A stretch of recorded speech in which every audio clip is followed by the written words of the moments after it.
Parenthood is a time of so much change for you and your baby. A little reliable information can go a long way towards making this new life a good life. I'm Jessica Rolph, and this is My New Life, a Lovevery podcast. While the science aligns on what's healthy for a baby's brain development, when it comes to how to care for our babies, there's a seemingly endless supply of competing perspectives. Parents are swimming in advice on sleep, feeding, and parenting philosophies. In this season of the podcast, we aim to provide a variety of curated perspectives so you can make informed choices for your family. As we wrap up this season of the podcast, we bring you our most downloaded episode to date, Get Your Baby Talking with the Speech Sisters, which we originally recorded 1 year ago in September of 2021. Mama, dada. Are there two more enchanting words?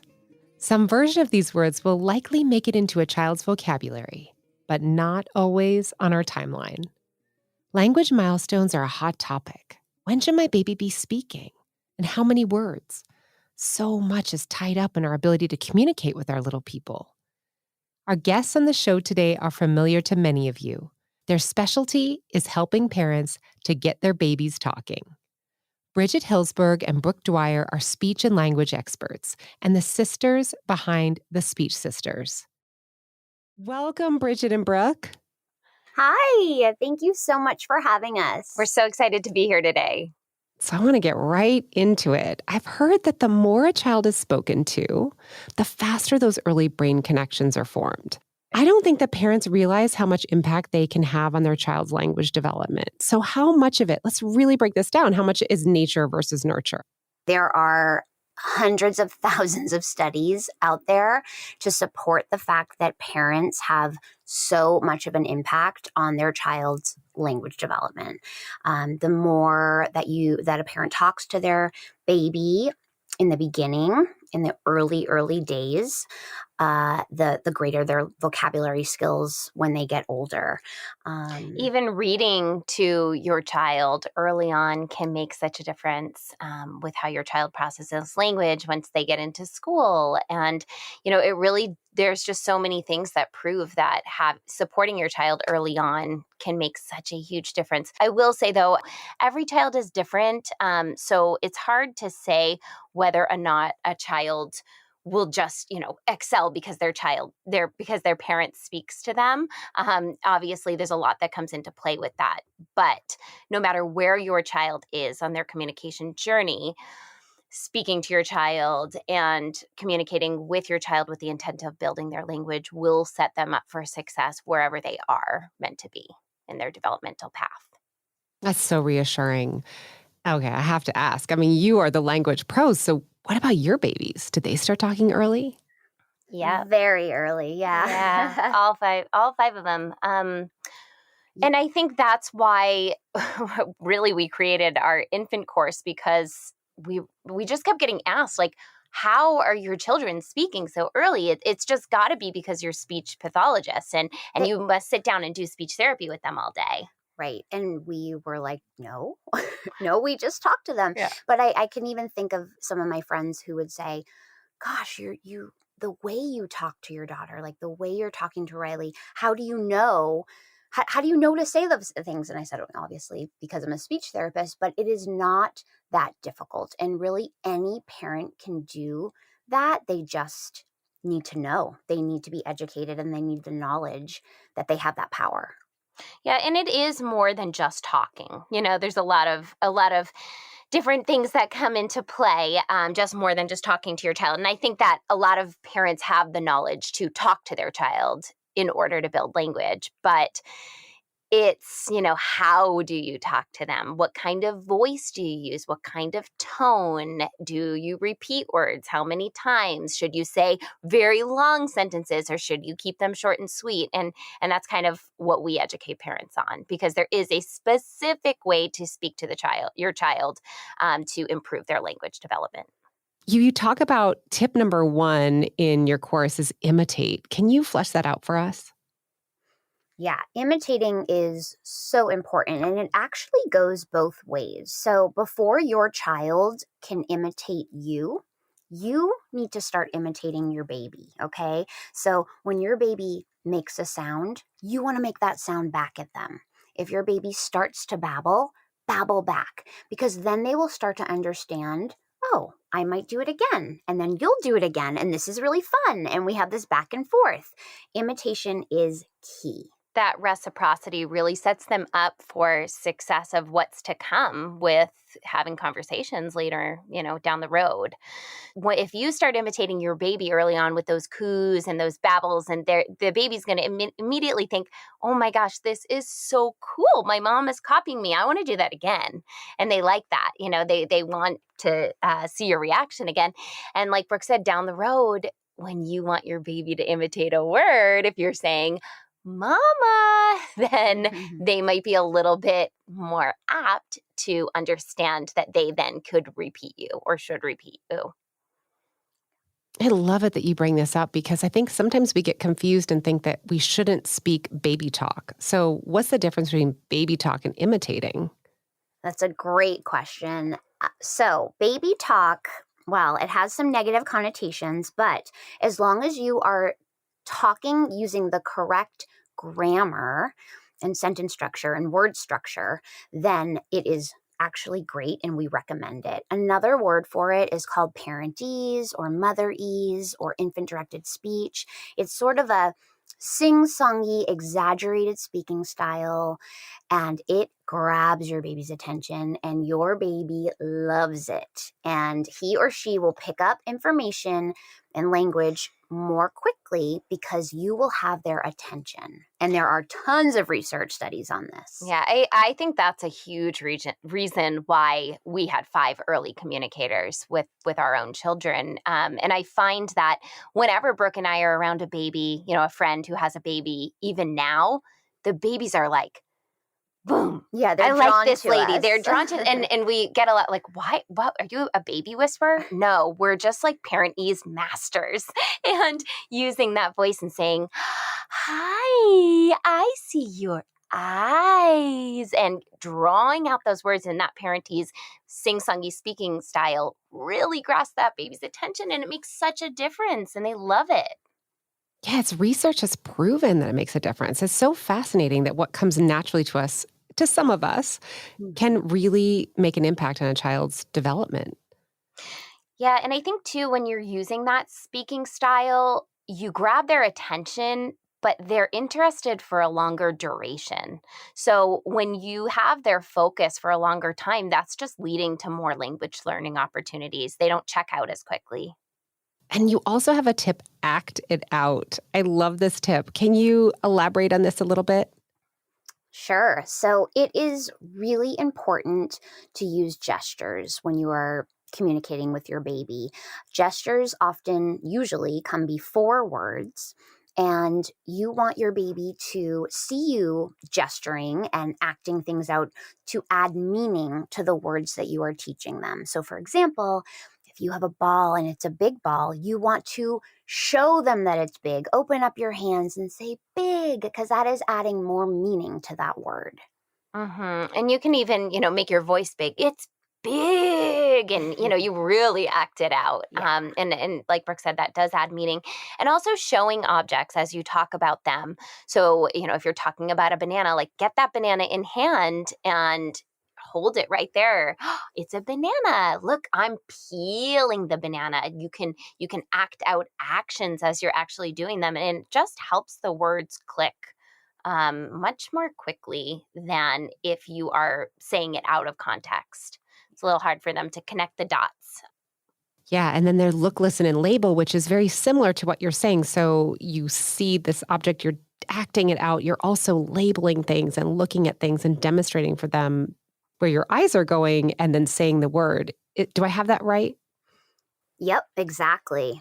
All those things are so important. So again, just really paying attention to what the baby or toddler is interested in and looking at, and you want to add language and talk about what it is. It's also really important to, like Bridget said before, it's the way that you're talking to them. So, you're maybe using that parentese voice, but also simplifying your language. So I think as parents, we hear like, talk to your baby, talk to your baby, talk to your baby. It's so important. And many parents go through and narrate their entire day, and that is wonderful. But if you're talking a mile a minute and using really big words, it's going to go over your baby's head. Right. If you're not like showing the objects as you're talking about them, your child's just like, oh my gosh, I just hear a bunch of words coming at me. And it's great to expose them to that language. Of course, we always say to talk and narrate what you do. But at certain times, when you want to slow down and simplify and really stress and emphasize certain words. With my youngest, Stella, who's now, she's just about to turn 3, but when she was little, and I would do this with her, I would talk with her in a simplified way, using that parentese voice. And every morning I would come down and get my coffee, and we would go to the refrigerator, and I would say, open the door. And then I would say, here's the milk, pour the milk, and repeat it. And then I would touch the cup and I would say, oh, hot. And I would say by like 8 months old, she was trying to go hot, like pretending to touch the coffee and say hot with me. It just sticks. And it's just that way. If you're doing it in a slow, simplified manner, they really pick up on it, especially showing those objects as you walk through it. I mean, they're learning a new language. When you think about it, we kind of think so much of language acquisition as innate and if they'll just pick it up. But I love your approach because you really get into the mind of the baby and help them scaffold that learning. So I love all these tips. They're so helpful.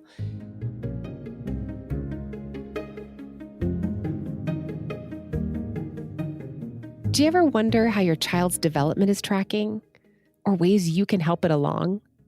What is the right amount of stimulation? And what are the best ways to play?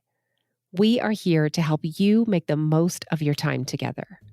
Lovevery is a complete system of activities, toys, and information that comes at just the right time so you can feel confident you are giving your child the very best start. What constitutes saying a first word versus babbling? So what about like buh for ball or, bath? If you know what they mean when they say it, does that count as a word? If your child is using, it doesn't have to be perfect. So let's say they're saying buh and they're looking at a ball. As long as your child is using that word or a word approximation consistently, intentionally, and independently, then yes, you can count it as a word. But if they're just kind of saying like buh for everything and there seems to be no meaning behind it, then it seems to be more of a babble at that point. And I think oftentimes we kind of get worried about these language milestones. So by 1-ish, how much should a child be talking? When should what's typical and when should we worry? So by 1 or 12 months, we like to see babies have at least 1 to 2 words. That would be the milestone. And again, the milestone, it's important for parents to realize, is what 90% of babies or toddlers can do by a certain age. So it really is the majority of what children are doing at that age. So that's why milestones are so important. Different than averages, at 12 months, the average might be closer to like 3 to 5 words. But for a milestone, we really want to hear those first words emerge by 12 months. Yeah, and then that changes, as the child reaches 18 months, that milestone. So again, indicating what most or the majority of children can do at that age group is around 10 words, but the average is sometimes a little closer to like 50. And then that gap gets even bigger as they reach 24 months old, and the milestone being 50 words, but the average being like even anywhere between 200 and 300 words. So that gap does get bigger. And I think the one thing that we have kind of created and coined as Speech Sisters is that there isn't an exact number. We call it the expected range, because there truly is a range in which a child can be typically developing, and parents, need not be concerned if their child is falling anywhere really in that range. Of course, if your child's falling like closer to the milestone or even a little below, we always encourage parents to still try to build their child's language. There's no harm in trying to expose your child to some of those strategies.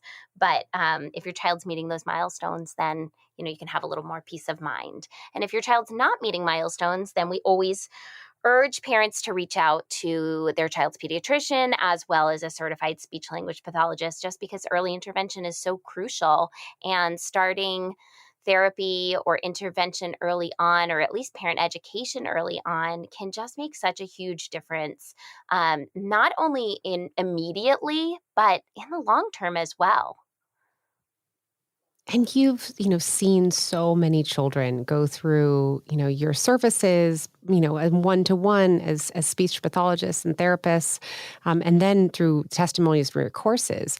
Can you tell me a couple of these vivid stories about parents whose children got intervention and got services from you, and you saw a real change? It's funny. It's funny that you bring this up, because I yesterday was dropping my son off at kindergarten, and I bumped into one of my clients' mothers who I have not seen in about 2 years. I was seeing her son right around the time COVID hit. I had been working with him for about a year. And he at the time was approaching 3, and he was nonverbal. And we were starting to explore using, an AAC device, which is an augmentative communication device, to help him get his needs and wants across. And then COVID hit, and parents were kind of like, we might wait a little bit. But in the meantime, she continued to implement all of those strategies to help build his language at home. So everything we had done in therapy in the last year, everything that we discuss and encompass in our, Time to Talk course, all of that. And she continued to do it. And when I saw her yesterday, I pulled my car over and I was like, oh my gosh, how is he doing? And she just burst out in tears. And she's like, he is doing so well. He is speaking in sentences. And I felt so fulfilled and so amazing and so proud. And it just shows parents, like, I think I immediately recorded a story, just because I'm like, parents need to know this, because it can be so scary when your child is not meeting communication milestones. But it's so important that parents know that things do change over time, and it takes time. It does take time. It's not something that happens overnight, but with dedication and effort, things really, really, really can improve. And I think that parents just need to be empowered and, kind of not lose the faith in how much can really change within, a year or a few years or even a handful of years. It's so encouraging to hear. And I remember a friend had, her children were a little bit delayed in language, and her children watched some programming, some kind of DVDs or something. Does screen help? Can you learn language through screens? This is a hot topic, Right. and a debated topic. We feel that screens can be helpful when used the right way. And I think that is... And at the right age. Yes. You don't want to start screens too early. We always try to follow the recommendations by the AAP, the American Academy of Pediatrics, which says to not really, start much before age 2. 18 months. Oh, 18 months. With the exception of FaceTime, actually, because they're showing that FaceTime really actually can be beneficial to helping build a child's socialization or even language skills if the communication partner on the other end of the phone or Zoom or whatever, it's speaking with the child. Yeah. With the intent of building their language. We actually just did a little workshop on this called Solving Screen Time Struggles, and just kind of debriefed parents on what the guidelines are. And I think that many parents get so confused because the guidelines tell them to co-view. They'll say co-view with your child. And we put a poll out there on our stories, and we're like, does anyone know what co-view means? And everyone's like, Nope. Does anyone know how to co-view? Nope. So really to co-view with your child means to sit there and help build understanding of what they are watching and observing on the screen, whether it be an app or a television show. And a parent really can help build a child's language if the child's at the appropriate age and a parent is sitting there and kind of walking the child through what they're seeing. And there are a lot of ways that you can build language. And I did this with my own daughter. And we actually, I think, have a story highlight button. It might be labeled TV. And it's me walking through maybe like a Coco Melon or a Super Simple Songs with Stella on YouTube and showing parents how she literally starts talking because she's so motivated by this, but I'm clearly co-viewing with her in an appropriate way. Right. Yeah. I always felt like the co-viewing, I was like, might as well just read them a book. If I have to sit here with them, I'd rather be engaging with them directly than sitting together watching, a program that is not so interesting to me. Exactly. So I found those recommendations kind of tricky and maybe a little bit unrealistic at the 18 months. But so then as a child gets older, how much of this should be parent intervention and parent changing behaviors and talking differently to their child and helping to scaffold their language versus, again, these implements like a screen or some other service that might help language development? Let's say we're talking about a toddler over 2. It depends a lot on the child's interest level. If a child is willing to sit with their, the parent and get the information and learn through their parent, that is by far the best. Face-to-face interactions will supersede any screen any day. If a child is highly motivated by, let's just say, a learning app, if the parent is able to sit there and do it with the child, then that can be helpful as well. Not as helpful. Definitely not as helpful as that, real life interaction. Yeah. It never will be. No. But, and I think too, like, we always like to tell parents that a lot of language learning can happen during the things you're already doing. Like, you don't have to sit down and be like, okay, it's speech therapy app time.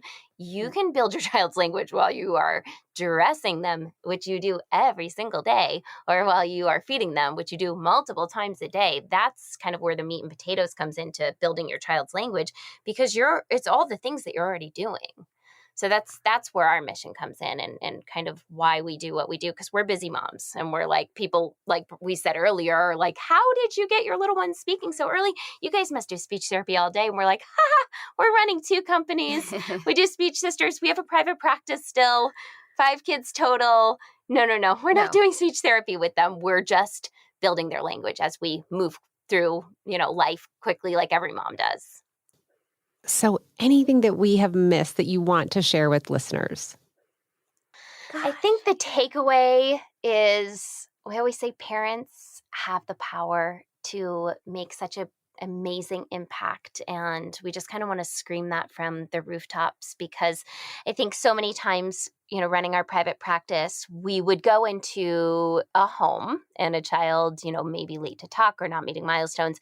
And parents are, they're worried, like we were talking about before, and it can be concerning and they have so much anxiety around it. And a speech therapist comes on board and we would walk in and it's like, here you go, like, take my child, you got this. And it's like, oh, we're going to do this together. Like, we are going to do this together because you are with your child the most. And, if you think about a pie chart and you think about the time you spend with your child, or a parent or a caregiver spends with the child, versus the time a child would be, let's say, in speech therapy, which is going to be a tiny little sliver of that pie. If a child is getting the language during all that time the parent's with them, then they're going to make so much more progress than if the language strategies are only being implemented, let's say, when a speech therapist is there. So parents have the power, and we just want to empower parents and let them know that they can do it. That is so great. Well, it's been wonderful having you 2 here. Thank you so much for your time and the service that you provide to families. Thank you for having us. Thank you. Find the Speech Sisters on Instagram at Speech Sisters and online at speechsisters.com. For more tips on communicating with your baby and toddler, visit our blog at lovevery.com. You've been listening to My New Life. If you think this episode might be helpful to a fellow parent, please share. And if you'd like to learn more about the topics discussed in today's show, head over to lovevery.com. That's LOVEVERY.com. I'm Jessica Rolph. Thanks for listening.